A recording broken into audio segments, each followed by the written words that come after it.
guys, welcome back to New Force Morphs. It's me, Fart Simpson Haggy, and today we're going to be talking about pythons on food. Calbunna? I love it, Jad. I love it. Hey, thanks, Fart. Thanks for the introduction. Guys, by the way, do you like our new logo? Jad, home in on it. Fart Simpson is rocking up our latest logo t-shirt. Anyone that's into the Xantic project might want to get one of these, Jad. And they're only £35. Not bad. Now, I'll let them go for 20, I think. But what do you guys think? Do you like us to keep the green theme, or you liking the Xantic theme? What's your thoughts, Jared? I like both. I think they're both cool. Yeah. Okay, well, we'll come back to you later, Fart. Thank you so much for coming to the facility. Well, that's okay. I really like being here. Okay, well, we'll see you soon. Say bye-bye for now. Bye-bye. I think you need more than a hip operation. I think we'll stick with the AI voice show, Jared. Oh dear, it's funny. It's funny actually because when I was raising the children, I said they couldn't watch Bart Simpson. We weren't allowed to watch Simpsons. And oh, no wonder Jared's got a misspent youth. Anyway, we've got some really good news actually. With today's video, Jared, what are we going to be talking about today, Jared? Getting troubled ball pythons, hatchlings on food. Yeah, so it's all about that today. We're also going to show off some snake candy as well. But before we do that, we're super excited because my daughter Emily just sent me a picture of our new doggy coming, Willow. And I just want to share that with you guys. How cute is he, Jared? She's going to be here in about an hour. So that gives us time to very cute. Clean the facility and shoot this video. But what do you think, guys? Emily is so excited. She sent me a nice little video as well, which I'll just share her excitement with you. A new doggy coming. Emily's coming home with Willow. So beautiful, Jared. So beautiful. Yes, so good. Are you excited, Emily? I'm so excited. Yeah. We're going to see you what? Doing the frog legs like Deidre used to do. What time are you guys going to be here? We have an hour and 12 minutes, so it'll be about 12. Perfect. Alright, we'll see you in a bit. Alright, see you later. Bye, Willow! Bye! Oh, he's so beautiful. So we're getting super excited. Emily's been longing for this dog for about 6 weeks. She's so upbeat, so happy, and it's really lifted her, so I'm so grateful for that. And she's been preparing the house. We've got everything ready for the new addition to the family, so that's really exciting, and we'll give you an update on how that transition's going. But let's come back to topic, Jared. I think Fart Simpson's already done the introduction. Let's talk about how do we help our hatchlings that aren't feeding to feed. So let's start with some of the basics, Jared. Before we even get to the snake itself, what can we do in terms of our husbandry to help these new hatchlings to prepare for their first meal? Let's talk about that first. I think one of the most important things is making sure they've got the right size tub or viv. Yeah. Because if they're in a big one and feel like they've got too much space, they probably won't eat. So Okay. get them a nice tight enclosed one where they fit, because they've just come out of an egg, which is skin tight. So Okay, I something think similar to that was perfect. so. This is a good example of what we use for our hatchlings. These are LP5s. Gav at Balls to You is the UK distributor, and he got us onto these. We like them very much. They're perfect size for hatchlings. They're long and thin, so they can fully stretch out, but they have the enclosure very close to their body, therefore they feel secure and safe. If you put a hatchling into a larger rub, it may not necessarily feel the same level of security. So security is vitally important.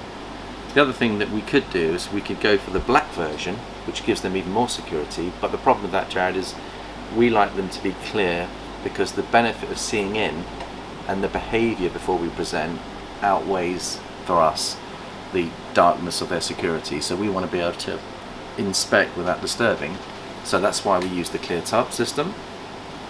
But if we felt that a snake needed extra security, Jared, you can put a black tape over there if you wanted to, and that would give it extra security.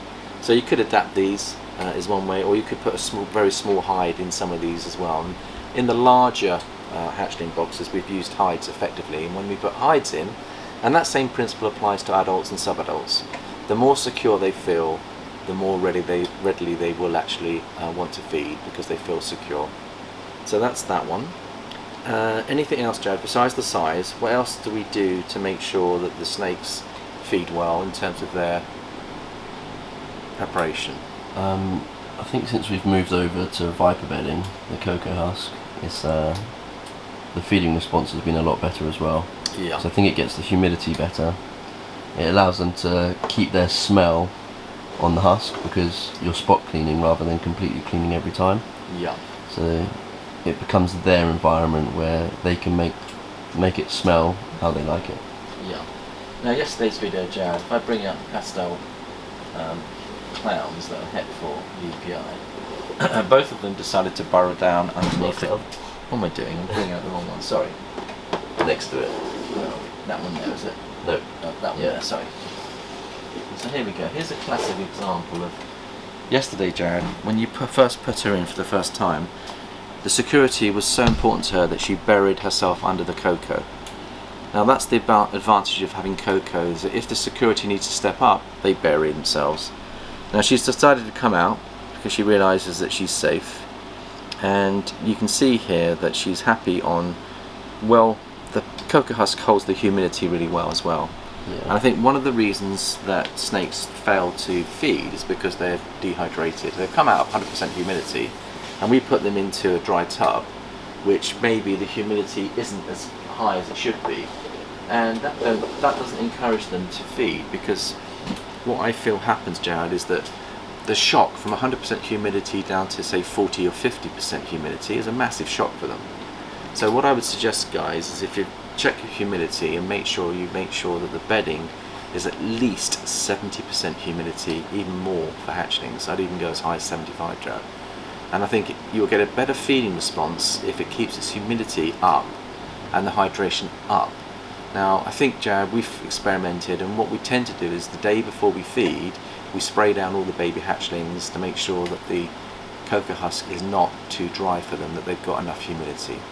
So I think that's an important factor as well. So we've talked about bedding, we talked about hydration, and closure size. Then there's the other, which I think is #1 priority, Jared. What would you say is the #1 priority on the husbandry side to get them feeding correctly?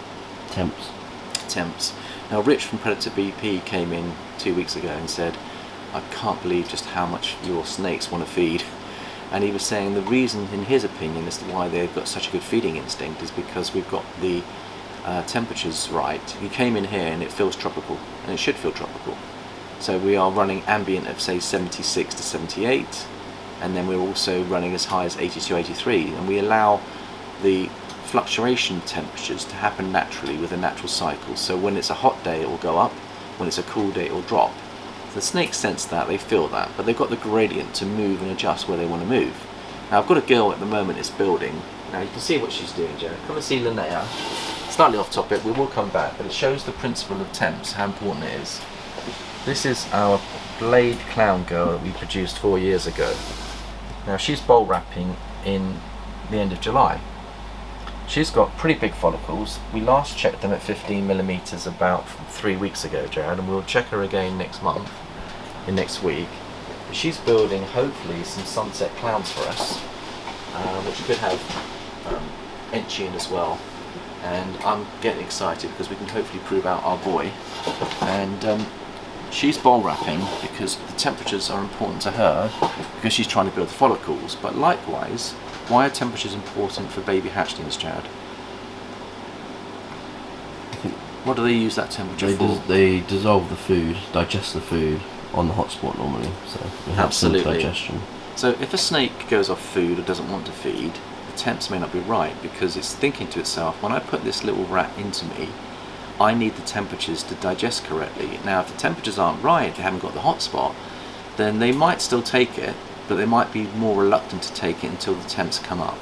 So what I would suggest, Jared, is that we check with the temperature gun, and we also make sure that the temps are checked daily, so that we know that the snakes are comfortable. And if a snake does go off food, or if the baby doesn't want to feed, one of the procedures that we would do is we'll check humidity, we check temperatures, we just check their security. These are the things that are important. So if you get your husbandry right, Even after that point, snakes can still refuse, because obviously, what would you say is another reason why some of the hatchlings refuse to feed, Jared? Are you talking about husbandry or are you talking about general? So, generally now, besides the husbandry, I think we've covered the Sometimes husbandry. if you offer them a too big a meal, they can get scared and frightened by it. Yeah, absolutely. There was one other thing on the husbandry that we should mention, and that's what Richard was saying. When we came in here, the air was so clean. We recently invested, quite a lot of money in these 2 extractor fans that come through the wall. One is pumping out the stale air, one's drawing in fresh air. Now, I've been to several facilities and the fresh air hasn't really been good. And I can feel the stagnant air and I can feel the smell in the air. And I would suggest that one of the reasons why snakes can sometimes go up food is because air quality isn't good. And they're under stress, because if they're breathing in stale air, they're not getting the right level of oxygen into their bodies to help them with their immune system, to help them with their stress levels. Their stress levels are up. If they take on a prey item, it only adds to the stress. So what I'd suggest, guys, is just go into your facility, have a good sniff, have a good smell, get the opinion of your friends.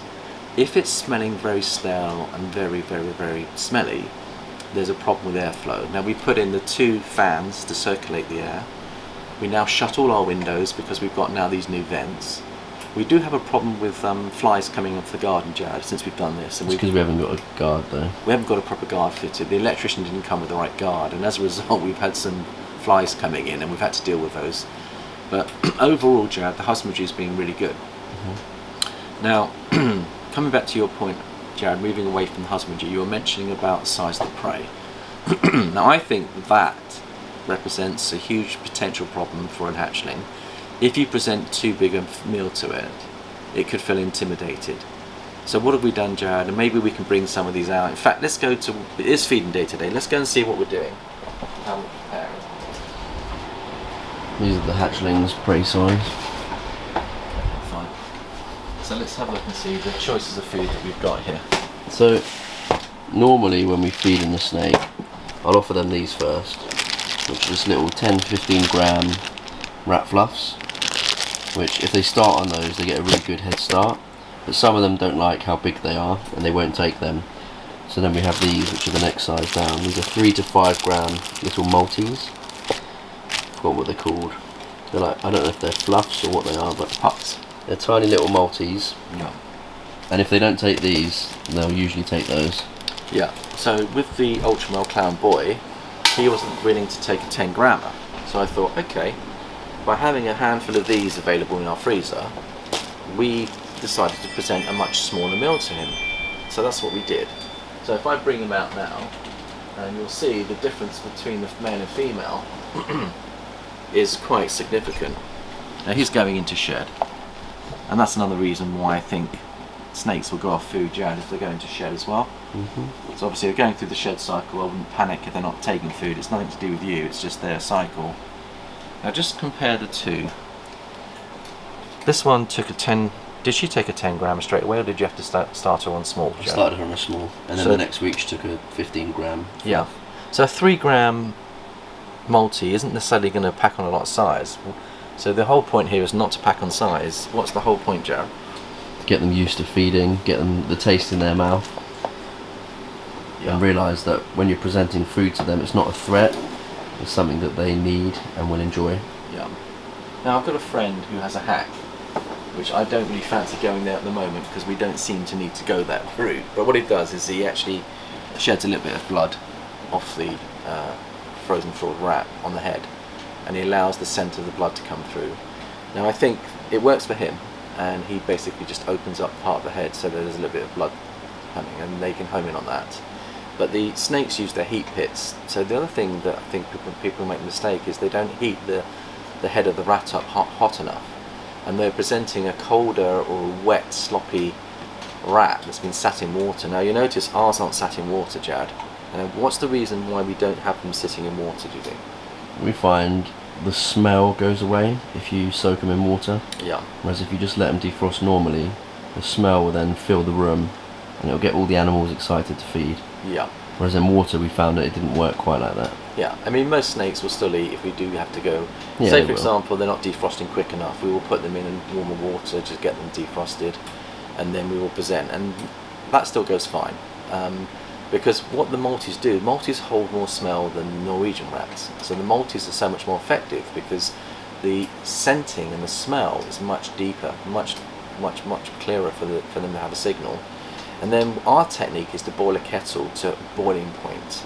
A lot of people use warm water, but if you dip the head in for say 5 seconds, and maybe the shoulders, and you actually dip them in and let them get hot, the hotter the head, the hotter the strike. So heat pits are activated, and they're learning to use their heat pits. This is something they've evolved over millennia, but obviously this is the first time they've actually had a go at feeding. So this is an interesting one, Jared. I think putting extra heat, I found when I boil the kettle and I represent to a snake, as soon as I use a fresh kettle, the strike instinct is like that. But if I'm at the end of a kettle run and the water I'm dipping into is cooled down, I find the snakes are less aggressive. So that tells me I need to kind of keep the heat of the head higher than perhaps people realise. And we actually use a boiling kettle. I know it sounds weird, but it really does work. The other thing, Jared, besides the size of the prey, the scenting of the prey, the heat signature, or the heat pits that are homing in on it, there's a time to feed as well. Now, we feed around about 3 o'clock in the afternoon because Jared finishes work at 5. Most breeders will encourage you to feed at night. Now, what's the rationale for feeding at night, Jared? Well, then they normally would feed in the dark. They feed in their tunnels, or they feed at night. So yeah, they're very much nocturnal feeders, and they that's don't why use their sight. That's why they've developed the heat pits. They do use their sight, Jared, but they Not as much as the heat pits, though. Yeah, That's what I was about to say. Yeah, but what I'm saying is that the heat pits are really where they home in, and they pick up a heat signature. So they want a live mammal that's got heat and warmth, and then they'll follow it and track it in the dark. So what we do, Jared, is the reason why we've got very few windows in this facility. If you look, we've got just 2 windows and a door. We will shut the blinds, we'll turn off the lights. We might have one small dim light in the corner, and then we're feeding in night conditions. So we can simulate night conditions by actually, and I think anyone that's feeding, try it. If you haven't actually closed down your window blind, get some blinds on your windows. Make sure you've got low level lighting. Obviously you want some lighting so you can see what you're doing, but that's what I'd recommend, and I think that's an important little tip. The other thing is the quality of the rodents that will determine whether your snakes sense a quality fresh piece of food or whether they sense something not quite right. So for example, I'm losing a lot of weight. By the way, I've lost 7 pounds, Jared, in 2 weeks. I've got a target of losing 30 pounds in 3 months. My hip operation is scheduled for the 27th of October now, so we're literally 3 months away. If I continue to lose weight, then I will be on target for my operation and be in super fit shape. So I'm swimming twice a day, going to the gym, playing golf. I'm trying to keep my body active and sleeping well and eating clean. So I asked Mandy, would you mind picking up a lobster for me from my favourite lobster shop? Now they cook them themselves, they de-shell them, all I have to do is add salad, and that lobster is so nutritious for me that it makes me feel great. I enjoy it, I can squeeze 2 meals out of it, and I'm feeling a lot healthy. Now on one particular week, Jared, Mandy came back with a lobster. Now the original guy that serves her wasn't there, and there was a new member of staff working. She presented a lovely salad to me, and as I came it looked so appetizing, but something wasn't quite right. My senses were picking up that this wasn't right, this lobster. Anyway, I did have a little taste of it, and it was minging. It was a rotten lobster they'd given me, Jared. It was obviously sat on someone's boat in the sun, and obviously it was minging. Now I've bought lobsters from this guy for about 3 or 4 years. This is the first one I've had that's been that bad. Mandy took it back, and the guy was very apologetic and said, look, I had a new member of staff covering for me. They obviously didn't know what they were doing. They've given you something that isn't right. I apologised, and they gave me a new one, and I restored my faith back in the food. Now why am I sharing this story?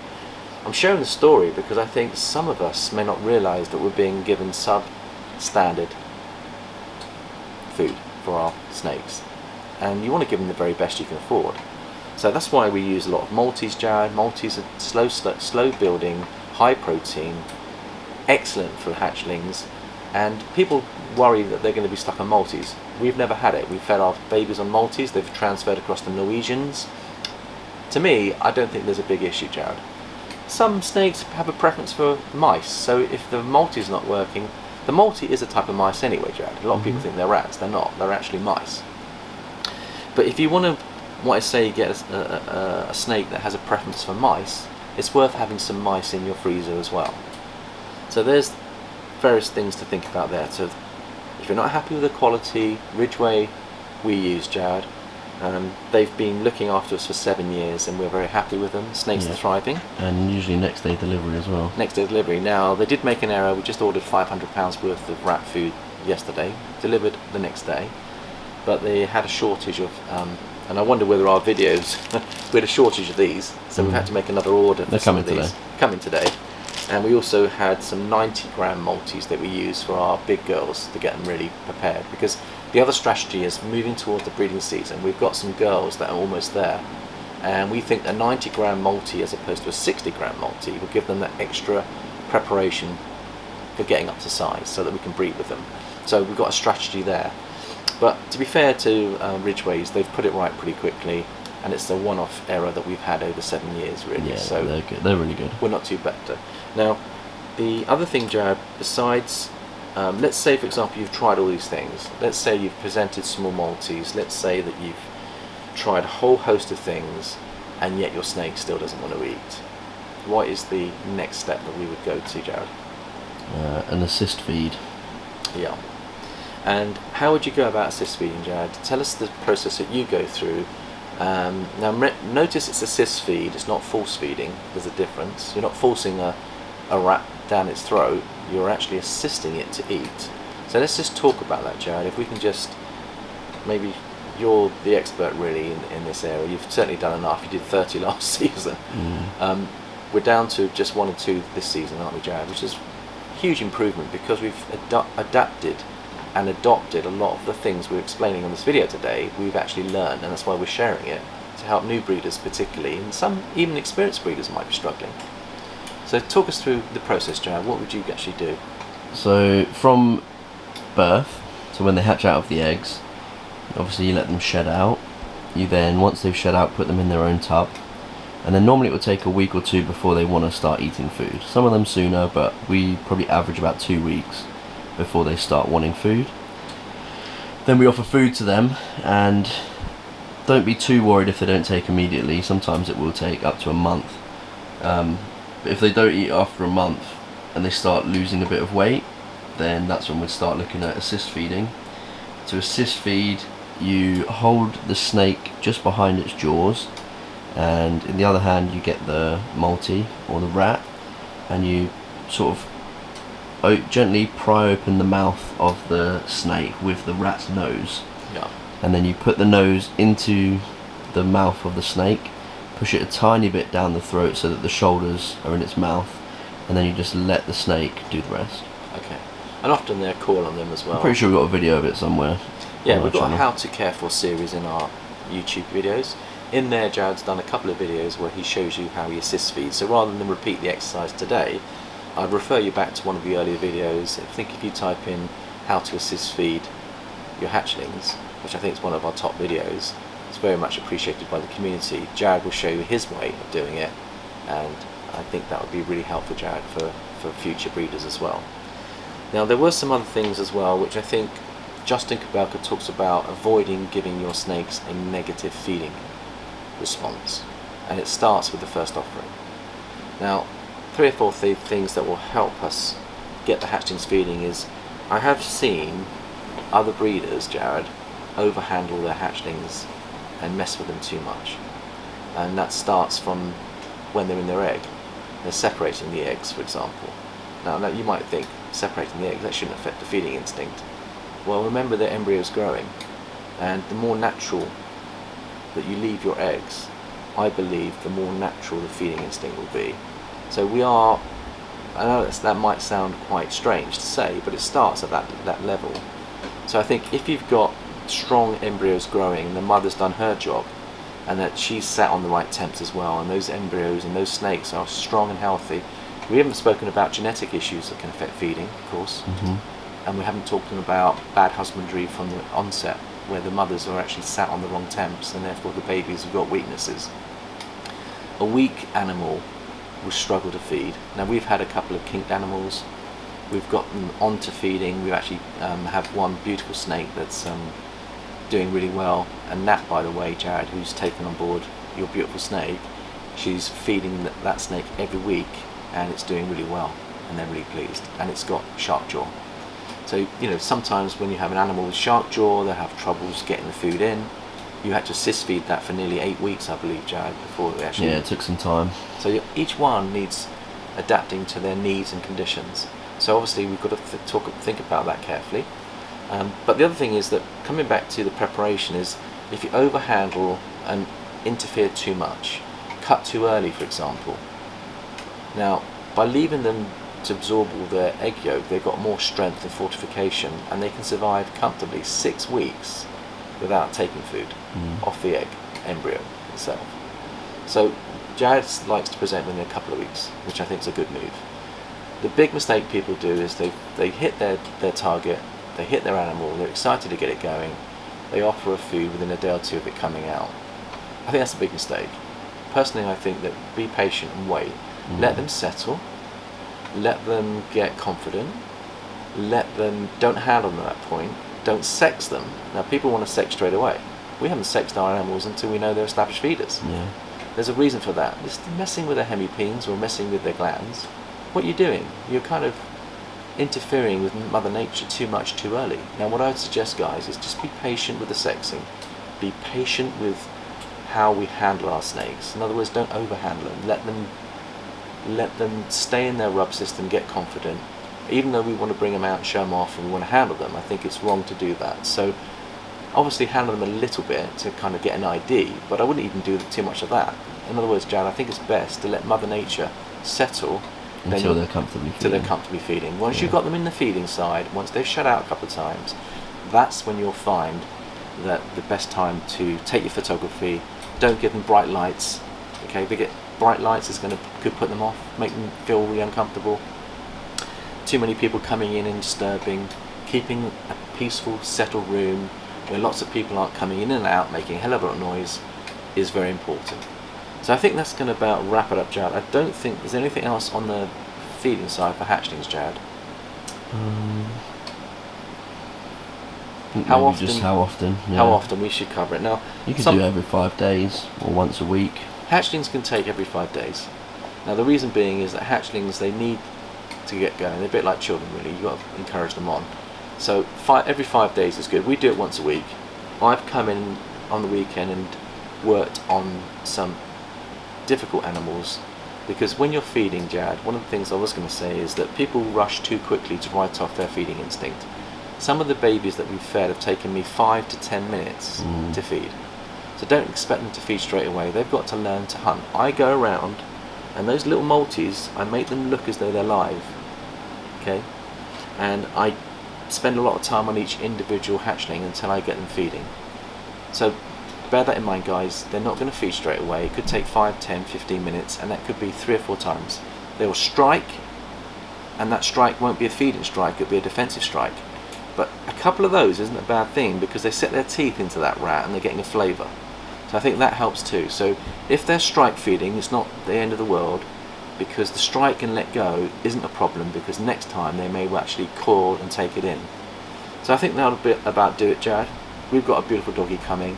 Thank you so much for all your love and support on the last video. Thank you, Jared. Thank you to Fart Simpson for the introduction. We'll see you next time. Have a lovely weekend. Bye for now.